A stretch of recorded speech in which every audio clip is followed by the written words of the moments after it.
Hi යාළුවනේ කොහොමද ඔයාලට මම කලින් වීඩියෝ එකක් අරගෙන ආවා මේ ව්‍යාපාරයේ යෙදෙන අයට තියෙන ප්‍රශ්න සහ ඒවට විසඳුම්.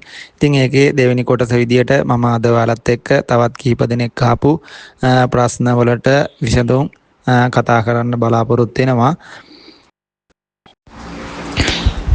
මම නිතරම කියන දෙයක් තමයි පොල්ලලි කැබලි ව්‍යාපාරයෙන් හරියාකාරව ලාභයක් ලබන්න නම් අපි නිවැරදි ක්‍රමවේදයක් පාවිච්චි කරලා හරියාකාරව කරන්න ඕනේ.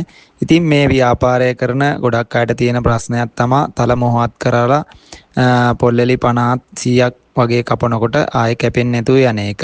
ඉතින් ඒ දේ වෙන්නේ අපි හරියාකාරව තල මොහොත් කරන්නේ නැති හින්දා.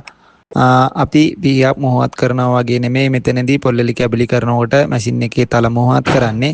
ඒ ගැන වැඩිදුර මම කතා කරන්නේ නැහැ. මොකද ඒ ගැන වෙනම වීඩියෝ එකක් මම දාලා තියෙනවා. ඔයාලට පුළුවන් ඒක බලලා හරියාකාරව පිතලේ මොහොත් කරගන්නේ කොහොමද කියලා දැනගන්න.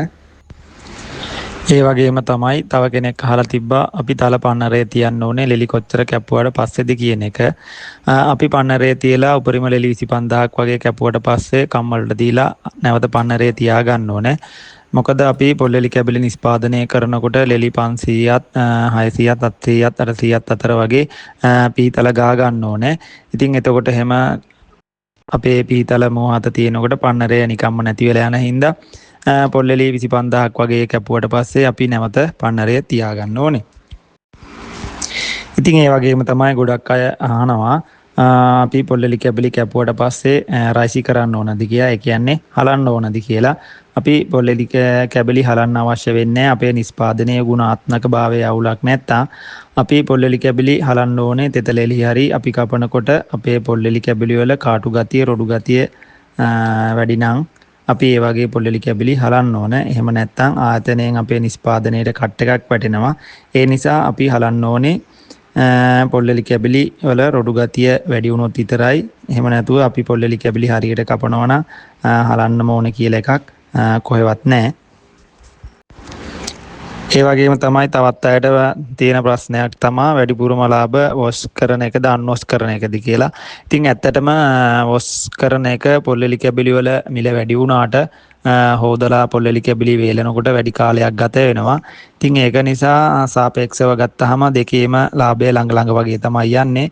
ඉතින් අපි මොන දේ කරත් හරියට කරොත් මේ ව්‍යාපාරය තුල පාඩුව නැහැ ලාභ විතරයි තියෙන්නේ. ඉතින් ඒ වගේම තමයි ගොඩක් අය එක දිගට මේ ව්‍යාපාරය අත්හරින කාලා තියෙනවා. ඒ අය කියන එකත් ගොඩක් අයට ප්‍රශ්නයක්. ඒක වෙන්නේ මෙන්න මේ නිසා. අපි පොල්ලලි කැබලි කරන මැෂින් විකුණන කෙනා කියන්නේ එයාගේ මැෂින් එකෙන් කපන්න පුළුවන් ප්‍රමාණය ගැන. එයා කියන්නේ නැහැ ව්‍යාපාරයෙන් සාර්ථක වෙන විදිය ගැන. ඉතින් අපි රැවටිලා මැෂින් ගන්නවා, ලෙලි වැඩි මිලට බා ගන්නවා, තව ලෙලි කඩන්නත් මැෂින් ගන්නවා. අපේ දැනුම බිඳුවයි. ඉතින් ඒ ව්‍යාපාරයේ ටික දවසයි පාඩු කියලා නවත්තනවා. වැරද්ද කාගේද? ව්‍යාපාරිකයාගේද? ව්‍යාපාරයේද කියන එක ගැන ඔයාට මේ වෙනකොට තේරෙන්න ඕනේ. අන්න ඒ නිසා දැනුම එකතු කරගෙන එහෙම නැත්නම් හරියට කරන කෙනෙක්ගෙන් උපදෙස් අරගෙන මේ ව්‍යාපාරය ආරම්භ කරන එක තමයි අපි කරන්න ඕනේ නුවණක්කාරම වැඩි. ඒ විතරක් නෙමේ මේ ව්‍යාපාරයට ඒ කියන්නේ පොල්ලලි කැබලි ව්‍යාපාරයට එකතු වුණ තවත් ව්‍යාපාරික මහත්තයෙක් කිව්වා එයා පෝස් කැපුවේ නවත්තලා තිබිලා ආයෙ පටන් ගත්තා. ඒ වුණාට රොඩු වෙනවා වැඩි කියලා. ඉතින් එයා ෆොටෝ වගේක් දාලා තිබ්බා. ඒව බැලුවම තමයි තේරුනේ ප්‍රශ්නේ තියෙන්නේ පිහිතලවල කියලා. ඉතින් අපි කොච්චර දන්නවා කියලා හිතුවත් අපි වරද්ද ගන්න පුංචිම දේවල් වුණාට ඒ පුංචි දේ ලොකු පාඩුවක් අපිට කරන්න පුළුවන්. හරියට මුහුදේ ගමන් කරන නැවක ඇති වෙන පුංචි සිදුරට පුළුවන් නැව මුහුදුපත් කරන්න. ඒ නිසා අපි උනන්දුවෙන් කැපවීමෙන් මේ ව්‍යාපාරය කරන්න ඕනේ.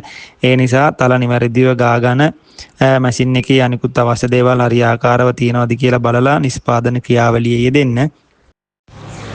ඒ විතරක් නෙමෙයි තවත් ගොඩක් අයට තියෙන ප්‍රශ්නයක් තමයි වොෂ් කරලා ආතනෙට අරගෙන ගියාට පස්සේ EC එක ගොඩක් වැඩි කියලා. ඒකට හේතුව හොයලා බැලුවාම EC මීටර් එකේ ප්‍රශ්නයක් තමයි තිබිලා තියෙන්නේ. මොකද මේ ශේස්ත්‍රයේ නැති අවශ්‍යතාවය හඳුනාගත් අය ගෲප් වල අයිටම් සේල් කරාට ඒකෙන් වෙන්නේ මොකද්ද කියලාවත් දන්නේ නැහැ. ඒ නිසා ඒ වගේ දේවල් ගන්නකොට ශේස්ත්‍රයේ දන්න කෙනෙක්ගෙන් උපදෙස් අනුව මෙලදී ගන්න. ඉතින් මේ වීඩියෝ එකෙන් කතා කරන්න බලාපොරොත්තු වෙන්නේ මේ ටික තමයි. එහෙනම් ආයෙත් දවසක අලුත් වීඩියෝ එකක් අරගෙන එනකම් ගිහිල්ලා එන්නම්. හැමෝටම ජය වේවා.